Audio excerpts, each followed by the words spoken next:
This is the Marketing Umbrella Podcast, where it's all about getting the information you need from successful leading marketers to build and grow your digital marketing agency.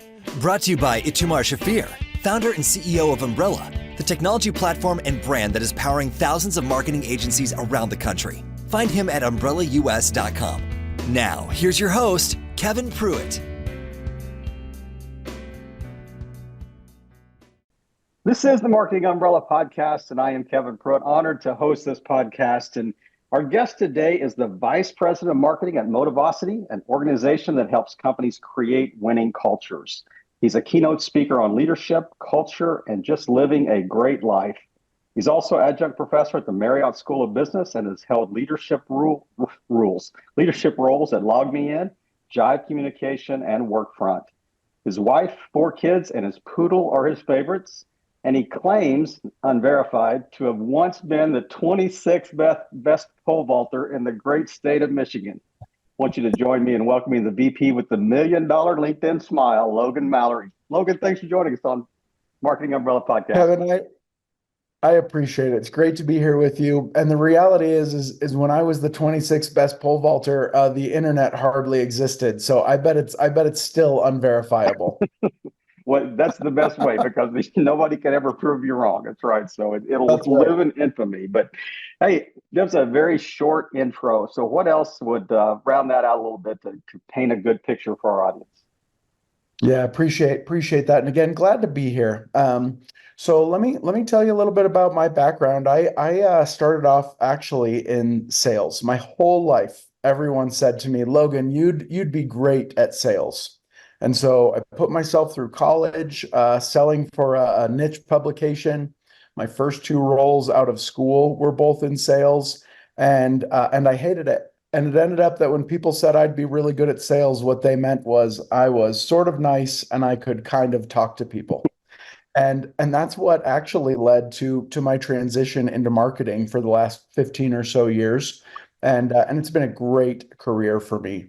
I've spent time shifting through organizations really intentionally. So, for example, when I first got into marketing, I was responsible for a B2B website, about a $10 million, a B2C website, about a $10 million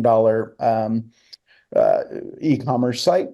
I had an opportunity to shift into tech where I was focused more on organic traffic and site optimization. And so the role after that, suddenly I was managing a pretty big program spend. And so what I've tried to do in my marketing career is each time I've made a move, I have tried to develop a new skill so that I'm a really well-rounded marketing leader.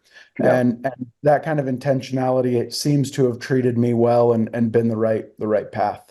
So career-wise, very tech-focused over the last decade or so, and have enjoyed growing here in Utah. Utah's got an amazing economy, and it's been really incredible to be a part of that.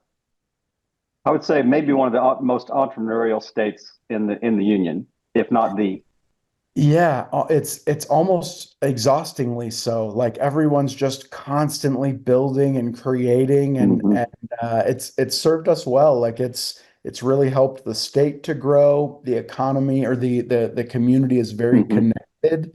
It's a very everyone knows each other, and there's a lot of visibility and transparency. It's unique. When I talk to people that aren't here, they always say, never seen anything like that Utah tech community. Yeah.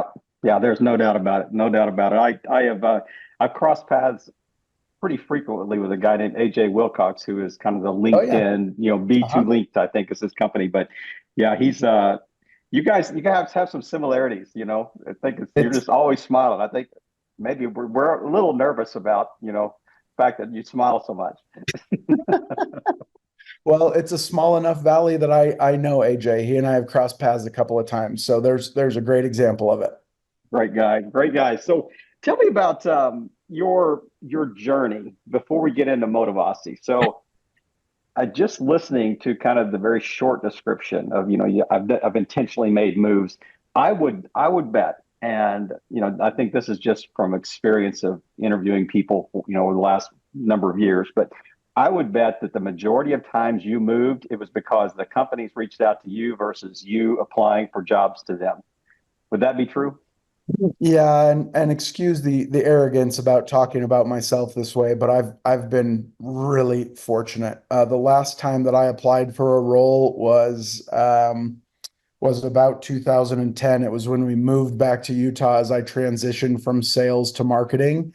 And I did apply for that role. In fact, the company I wanted to work for had three jobs open, and I applied for all three of them. And I basically called and said, I'm coming to your office. Tell me what time you're interviewing me. But since then, each of my transitions has started with the company calling me, and I'm grateful for that. I realize not everybody has that kind of fortune. Well, I think it's kind of it is earned, right because you got to deliver for them to be able to see that in you to want to reach out to you about a role that they have. I mean, obviously they saw that you were doing well in whatever role you were in currently, but let's talk about the shift to Motivosity. How did that happen? And talk about the company a little bit. What is the story behind Motivosity?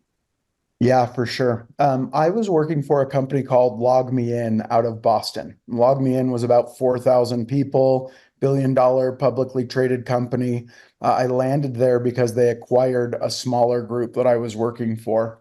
And my time at LogMeIn was really valuable. It was great to see what a large organization, how they ran, and how does Wall Street influence decisions, and Mm, what does that do to a marketing team? And so again, the learnings there were great.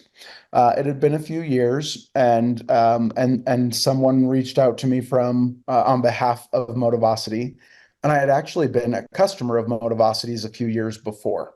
Motivosity is an employee recognition platform. So if you think about all of the efforts at work that an HR team might do to make their people happy, so think about like recognition from the CEO or an MVP award or a peer-to-peer recognition. hmm Motivosity helps companies run all of those programs, automate them, make them more effective, create a lot of visibility. And one of the reasons that we're different is we have a very social aspect to it. So instead of just saying thanks to someone and leaving a gift card on their desk that they may or may not like, right? hmm Not everybody wants the Walmart gift card. Um, Instead of kind of this program that no one sees and there's no visibility to, Motivosity has a very social element. And so mm it creates this flywheel of gratitude, and people are saying thank you to each other all the time. It's visible, so you're seeing the good things that are happening around the office.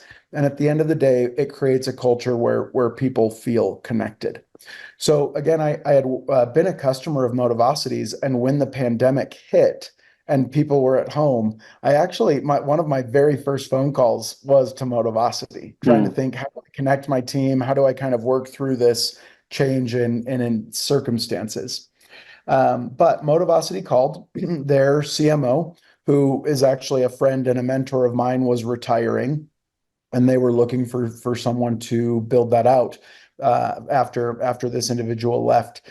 And candidly, it was another growth opportunity. There were skill hmm sets in this role that I didn't have, Yeah. primarily product marketing and owning the brand.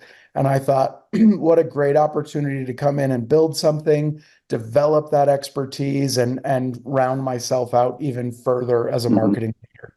So that was about 4 years ago, and three and a half, I guess, and no one's fired me yet. So that's been great. Well, I also think that, what is it? Steve Jobs said, if you're the smartest person in the room, you're in the wrong room, or Sure. something like that. Yeah, I have a feeling that you may have actually hired people with specific skills that, maybe you didn't have that could kind of round out that team for sure. Yeah, exactly. And you've clearly done this before, Kevin, because you're exactly right. Like, I know what I'm not good at. And I was kind of joking, but not really. I hired a fantastic product marketer about a year ago. No, excuse me, 8 or 9 months. And this product marketer, she is really powerful, very great executive presence, really understands the right steps to get the right target Hmm. and the right message. And I was kind of joking with one of the people that report to her, and I said, I partly hired Rachel so that I could learn from her, so that Hmm. the next time I go somewhere, I know exactly how to do what she can do. And Yes. so, yeah, for sure. And she's not the only one, but she's a great example of Hmm. someone who is absolutely sharper than me, and I like that. That means I get better because I got someone to learn from. I jokingly refer to my team or tell my team that say, look, I take credit and I deflect blame. So, almost that's my management ethos. But I tell people all the time, I said, you're asking me a question. I need to go to the experts to get that answer. I just want to keep them happy and resourced. So yeah, let's talk to people that actually know what they're doing. So for I, sure. I feel like one of the best skills a leader can have is this concept of leading with vulnerability. And I think what I mean by that, and that's probably tagging after Brene Brown, Hmm. but I think the idea of not being afraid to say, I screwed up, I Hmm. missed this one, I don't know how to solve this, I need some more resources to figure this out. Like leading with that Yep. I'm not sure I have the right answer. Attitude solves a lot of problems. People then learn that if you say you can do it, you can do it, and if you say you can't, you'll figure it out. But it Hmm. buys a lot of grace. It's been a healthy attitude for me in my career. You hear a lot about like servant leadership, but if the servant leadership doesn't have humility baked into it, if you're just, you can serve pridefully. Sure. If you don't serve humbly, then and it's not a weakness. It's not a, I don't think your staff wants to see you just like acquiescing and deferring all the time, No. and I don't have the answer. So always have to go somewhere else to, they want you to make decisions, and Yes. know enough to be able to make good decisions. But there is certainly a humility that comes with, just being able to put in empathy, put yourself in their place. Like, would I want somebody to lead me if I was them, like I'm leading them, type thing. Yeah. Yeah. If your answer is I don't know 100% of the time, that's a different problem, right? Like that's a different circumstance. You need to be replaced Yeah, exactly. by Exactly. anybody. Uh-huh. Yeah. Take your pick. Take your That's pick. right. Tell me about the competition, because if I know there are other companies out there that are offering things like this, but I don't know about if my LinkedIn feed is any indication of, like popularity among these types of services, because I am connected to other people that are in this space as well. But Motivosity pops up on my feed frequently. And it's not just you because we're connected, but it is also, just news and other posts and people forwarding posts and things like that. So what makes Motivosity unique in this space? What is their rising USP here? Sure. Well, I'm going to make sure that my CEO heard that last 30 seconds so he knows we're doing our job on the marketing team. Gonna send him that audio clip. Great. Perfect. Perfect. Listen, there's a lot of competitors and some of them are really deep incumbents. So there's companies that have been around for decades and 100 years doing trophies and plaques, right? Hmm. And they've kind of that's their definition of recognition is give somebody a catalog and let them pick something on their birthday. Yeah. And if you want to give people stuff, if your entire goal as a people leader or as a company or as a CEO is to give people stuff, there's a lot of ways to do that, and some cheaper than us, and you could go pick those out. What Motivosity does really well, and it's kind of in our name, is motivating people. Hmm. People feel motivated when they're seen and when they're connected Hmm. and when they feel appreciated. And so that's what Motivosity does. And instead of, of course, we take care of birthdays and milestones. That's a really important initiative and program for companies Sure. is to make sure people feel recognized on those days. In fact, Kevin, I read an article in Inc. and it said the 3 days people quit their jobs most often: birthday, work anniversary, and right after their high school reunions, after high school reunions. Those are the I three would have days. guessed number three. That's Yeah, right. I wouldn't have either. But think about I it. You're love it. reflecting, you're seeing your peers, and you're like, I'm Yeah. done here. I feel like I'm not Mhm. getting what I need. So birthdays and anniversaries are really important days for companies to remember and recognize. But what about the 363 days in Mhm. between, right? Mhm. Especially with the younger generation, that group wants to be praised and told they're doing well Mhm. on a consistent basis. And so Motivosity helps companies make their programs um, more frequent. So on Mhm. average, our users are being recognized, whether that's by a leader, a CEO, a manager, or a peer. Our users are being recognized 4.7 times a month. So about a little more than once a week. They're hearing great job, thank you, appreciate Mhm. you. And so it's this kind of groundswell that creates positive cultures. Um, so I do think that our approach to, like, we're not just about stuff. This isn't just about giving your people hats. And I wear my Motivosity hat all the time, but it doesn't get me out of bed on Mondays and it doesn't make me a better team member, right? Yeah. Yeah. But when my boss says thank you, when someone says, Logan, I appreciate you mentoring me. Logan, thanks for setting a great example with our customers. Mhm. That motivates me to work harder and solve problems. So that's the first long half of an answer. The other thing that I think we do really well is our branding. I think Mhm. our branding No is doubt. really powerful and really compelling and stands out in a world of really boring recognition brands. So has Yeti Coolers called you yet and say, "Hey, you can't use the Yeti as your brand icon"? No, you know what? It's funny. We just had a conversation, my CEO and CFO, we were slacking, and Ryan Smith out of Utah just bought an NHL team. The Mm. Coyotes from Arizona are now Mhm. moving up to Utah, and they're Mm. trying to figure out what to name them. And there's a handful of names. I think I saw the Blizzard, and there was something else, but one of the names on the list was the Yetis. So You we could have we so have much fun with a that as a mascot. well, yeah, we've the exactly. So no, Yeti Coolers has not called us. It ends up that's a pretty broadly used Hmm. item, and peer recognition software and coolers aren't exactly Yeah, fighting for there's this. not direct competition for sure.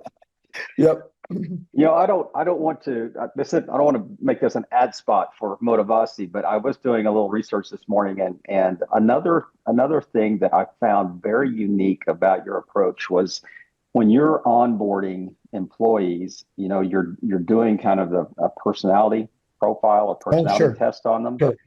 So in essence, I assume this is true. Correct me if I'm wrong, but you're almost letting them tell you how to motivate them. Yeah, I don't know that I actually, Kevin, have ever worded it that way. And so what a great way to think about it. But yeah, as part of our onboarding, we want employees and peers and team members to know each other, right? Like part of Hmm. being happy at work, which is our mission, is feeling like you have good relationships with the people you work with. And so Right. when they onboard, they fill out they do their own profile page. And then they also do a really quick, like 30-second personality Hmm. profile. And you can double click into that with any team member in the company. And you can say, I want to know how I compare to Steven, or I want to know how I compare to Kim. And we give Hmm. you some tips and tricks on how to best interact with that other person. So, should you appeal to authority? Should you Yep. bring analytics to the conversation? Should you like have a jovial relationship first. And it also kind of warns you and says, hey, based on your personality, you two are going to get too deep in the weeds. So be careful not to get Hmm. distracted with side quests. Yep. And yeah, it is absolutely a great way to understand how people are motivated and how to best interact with them. Is there a little bit of reverse psychology built into this platform that says My workmate on the next cubicle over seems to be getting a little more recognition than I'm getting and a little more frequently. And you're thinking, I better step up my game here. Is there, I didn't know that you're intentionally building that into it, but is that like Yeah, a natural there outcome, maybe? there might be a little bit of that. So, for example, there's a leaderboard within Motivosity, but it's not just about how often you're recognized, it's also how often you're recognizing others and how often you're Yeah, engaging in that's other great. people's posts and comments. But the reality if you're keeping that close of track, then there's probably a different problem. Again, like I had a customer, an 800 person customer, and they launched. And on the next day after launching, and I got an email from their CHRO, and Clint said, Logan, on day one, we had 440 people log in and recognize someone else. So Wow. in one day, they had 400 people saying thank you and recognizing their peers. Um, and so I think our goal is more on the positive side than on the Hmm. reverse psychology side, right? Oh, yeah, for sure. It, For sure. it I gets you was to thinking more, is start that a natural, maybe a maybe a little. lagging indicator type thing? Yeah, there's probably some friendly competition there, Hmm. but really it is the positive flywheel. Yeah. How do Yeah. I look around the room and see the good? Because the CEO, the founder, the president, he or she can't do it all. Like they can't be aware of everything. Hmm. And so that's why one of the programs that we really offer is peer-to-peer Hmm. recognition, and it's a pretty powerful solution. Got a another really funny short story, and this is related to LinkedIn too. So, one of your team, I think, posted on there and said, "Hey, we're going to give away one of these little elastic wallets, Oh yeah. Motivosity branded wallets," and said, the 10th commenter or something like that. And I haven't won a contest in my entire life, and all of a sudden, I get this note that said, "Hey, congratulations, you won that wallet." So I get this wallet in the mail, and I look at it, and I'm thinking that's just a little elastic strap, and I'm okay. How do all my credit cards and driver's license and insurance cards and stuff like that?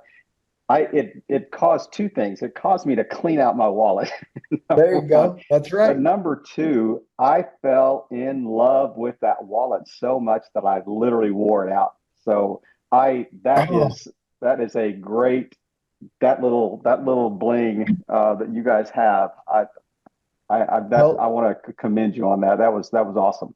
well, first of all, I'm glad you were a winner with Motivosity. You deserve to win, Kevin. So congratulations.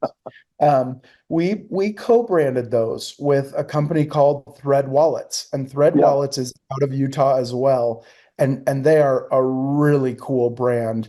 But we use those minimalist wallets all over. They're a great piece of swag. We take them to our events, and there's nothing like reminding you about Motivosity when you're carrying our name around your credit cards and your driver's No license doubt about it.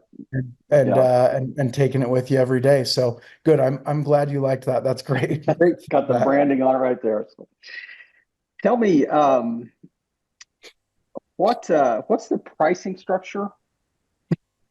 Yeah, How currently does the the most pricing work? You don't have to say the specific dollar amounts per order, but how does the price? Is it transactional? Is it per employee? Is it Yeah, it's typically per employee per month, right? And then depending on what problems you're trying to solve, there's some add-ons or some different packages, but it's per employee per month. And we're always hoping that it's not an extra cost, meaning you're already doing some things for your employees. You got gift Mhm. cards sitting in the drawer, right? Yeah, yeah. Somebody's running to CVS and buying gift cards. You got swag sitting in the closet that's been there for a year and a half. And so what we hope is that with our pricing, it's often just shifting some dollars, making them more effective, and bringing a lot more Mhm. visibility to those dollars. Yeah. I'm thinking in terms like, there are, companies that it's really easy to measure ROI. And I know this is my own way to categorize. I'm thinking hard ROI versus soft ROI. So Yeah, how do you get over that hurdle with a company that says, hey, these are perks, these are benefits. We think it's going to cut down on, people leaving the company. We Right. think it's going to cut down on sick days. We think it's going to cut down on bad attitude. We think it's just going to make the place a better place to work. Sure. How do you get over that hurdle? I mean, you can definitely do a few things. One, you can look at absenteeism rates, you can look Mm-hmm. at turnover rates, and you can Mm-hmm. say if we improve that by 5, 10, or 15%, here's what that saves the organization. Harvard Business Review just put out a really interesting statistic, and they said that disconnected employees is one of the number one. That sounds weird. Is one of the top reasons One of the for number one. one of the number one. Yeah, that's ridiculous. That's I'm how in marketing, you but judge pole vaulters too. I'm good at this. I'm good at this. Disconnected employees is one of the top reasons for unwanted turnover. And they Yeah. said lonely employees are costing US companies $406 billion a Wow. year. Right. So you can look at it that way, and we've got some ROI calculators that help Mm-hmm. calculate that and let you choose the improvement rate that you want. Um, like I don't know if I should say this on a podcast, and maybe this is the part where my CEO gets mad at me, but like you got head buyers and you got heart buyers, right? Mm-hmm. Yep. And we resonate really well with a heart buyer. We had an interview with a customer not too long ago. It was a credit union with, I believe, a couple hundred employees, and one of the individuals on this interview, they've been with Motivosity for about 6 months. And one of the individuals said, I've worked at this credit union for 11 years, and I've never felt as connected to corporate, to my Mm. team members, and to the other branches as I do now that we have Motivosity. And so that can't be a bad thing. That can't No, hurt you. not at all. Not at all. It's really interesting to see, the different approaches, companies take, for retention. I have a feeling Uh-huh. COVID had a real impact on your business and Yeah. how companies view, the necessity of this, but nothing, it had to have increased, if I'm just Yeah. guessing. I think through COVID, though things did slow a little bit, I mean, a lot of things slowed besides Zoom, right? Hmm. Uh, and toilet paper, and that was before my day. Our net retention was insane. The companies Hmm. that had us expanded, and once people kind of figured out that they needed to connect, we saw some good growth. Hmm. Motivosity has grown year over year for as long as I've been here. It's never enough, never enough Yeah. for us. The more people we can help make happy at work, the better we feel. So we're proud of what we've built and still feel healthily unsatisfied. Hmm. Yeah. No, I love that. Let's talk directly to marketing agencies. What's Sure. the what is the if I'm a marketing agency owner, founder, I'm listening to this podcast. What is the integration maybe in my portfolio? What is the kind of the leading uh, uh, integration that I'm looking for with Motivosity for one of my clients here? Help me understand that question a little better, Kevin. Do you mean if you're running an agency, how does this benefit your customers, your clients, or how does it integrate with tools? Help me understand that a little better, will you? Well, either direction. So if I have a sizable agency, obviously I have a first degree need, for my Yeah. own employees. But if you're looking to serve your clients well, this seems like another service that you could integrate within your portfolio that says, hey, we're not only concerned about, your SEO marketing, we're only concerned about this, we're concerned about your employee retention. We're concerned about, Yeah. employee happiness, your net promoter score internally. Yeah. Well, let me say this. We work with I don't know if they're the or one of the largest advertising agencies in the world, and their North American team. And I will not say their name because I can't remember if we have permission or not. I believe we do, but I'll play it safe. But we're talking thousands and thousands and thousands of employees. And I think one of the things that we do is eliminate silos in marketing agencies. And again, this is my world. And there are plenty of times where I have to go to my creative team and say, this is on fire. I need you to solve this problem. This ad is due tomorrow. This creative is due tomorrow. There's plenty of times where my demand gen team tries something new and it's awesome, right? Mhm. Uh, and they've done something great. There's plenty of times where I see my customer marketing team collaborate and go out of their way to solve a problem for our CSMs and to make their job easier. And in normal agencies, those things might go unnoticed, right? Mhm. They might go Yep. unnoticed. People kind of feel like they're just a cog in a machine. Yep. They feel unseen. The equity, right, that you have with Mhm. them, Mhm. the equity starts to get spent Mhm. and you start to run out of goodwill. Yep. And Motivosity solves that problem. Mhm. It keeps people who, especially creatives and people in marketing roles, it keeps them fueled because they're constantly being recognized for their work. When I was a customer, I can remember lots of times I ran our website and I would need to go to creative and say, guys, I need this. I've got to update this. This is inaccurate and I need it fast. Can you help me? And as great a team as they were, I knew that I was frustrating them. And they were Mhm. like, Logan, can't you be ahead of this? Why aren't you better? Why aren't you like, why is this a thing? And when I could go back to my desk and give them a dollar or two through Motivosity and say, I appreciate you. Thanks for helping me Mhm. solve a Yep. problem. Suddenly I wasn't burning all that relationship every time. And so removing silos, maintaining positive relationships within an agency, and creating visibility of where people are winning, those are all really important in the marketing world. I love it. I love the way you kind of wrap that up and tied a nice bow around it at the end, and especially that equity that relational equity you have between employee and supervisor Yeah. or management. But yeah, that is so important. But I want to shift right now. This is our Okay, rapid I'm fire ready. area. These are completely disparate questions. Just answer the first thing that comes to mind. You're going to go, these crazy questions.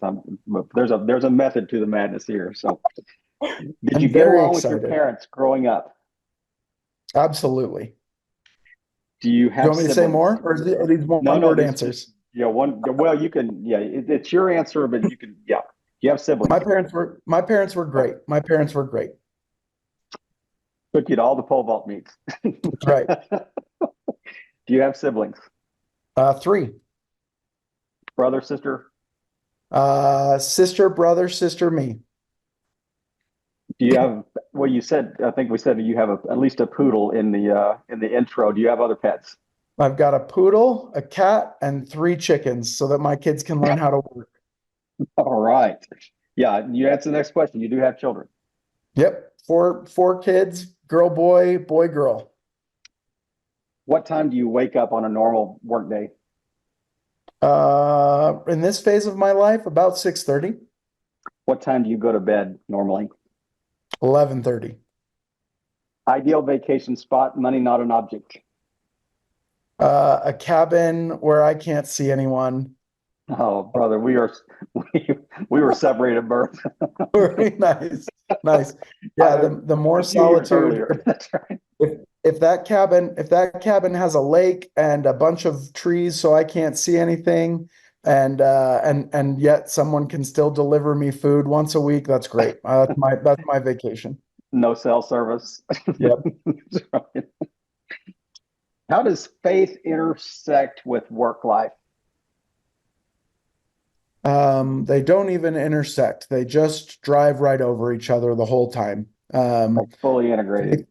Faith, faith is a big part of my life, and it's hard to not have that be a part of work too.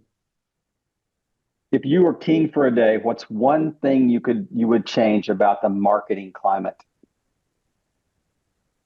I wish that not everyone thought they were a marketer. Everyone thinks they're a marketer. Everybody took a marketing class. Everybody has a little marketing 101. And so they all think they know what they're doing.